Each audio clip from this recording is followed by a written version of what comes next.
किसी गांव में एक साधु रहा करता था।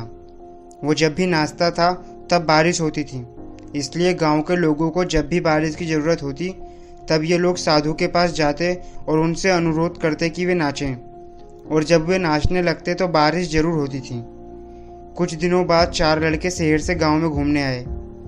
जब उन्हें ये बात पता चली कि किसी साधु के नाचने से बारिश होती है तो उन्हें यकीन नहीं हुआ। शहरी पढ़ाई लिखाई के घमंड में उन्होंने गांव वालों को चुनौती दे दी कि अगर हम भी नाचेंगे तो बारिश होगी, और अगर हमारे नाचने से बारिश नहीं हुई तो साधु के नाचने से भी बारिश नहीं होगी। अगले दिन सुबह सुबह गांव वाले उन चारों लड़कों को लेकर साधु की कुटिया के पास पहुंचे और गांव वालों ने साधु को सारी बात बताई। फिर वो लड़कों ने नाचना शुरू किया।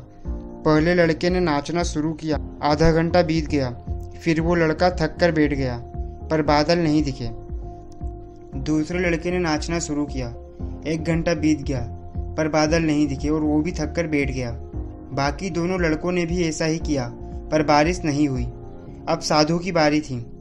1 घंटा बीत गया, पर बारिश नहीं हुई। साधु फिर भी नहीं रुका, वो नाचता ही रहा। नाचते नाचते 2 घंटे बीत गए, पर बारिश नहीं हुई।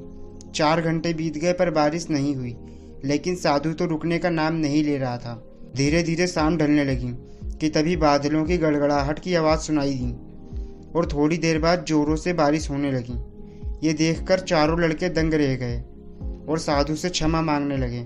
फिर चारों लड़कों ने साधु से पूछा, बाबा, भला ऐसा क्यों कि हमारे नाचने से बारिश नहीं हुई और आपके नाचने से बारिश हो गई? साधु ने उत्तर दिया, जब मैं नाचता हूँ तो मैं 2 बातों का ध्यान रखता हूँ।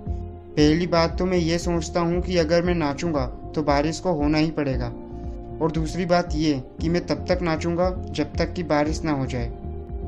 सफलता पाने वाले में भी यही गुण विद्यमान होता है। वे जिस काम को भी करते हैं उसमें उन्हें सफल होने का पूरा भरोसा होता है, और वो तब तक उस काम को करते हैं जब तक कि उसमें सफल ना हो जाए। इसलिए अगर हमें सफलता हासिल करनी है तो इस साधु की तरह ही अपने लक्ष्य को प्राप्त करना होगा। ये कहानी यहीं पर ख़त्म होती है।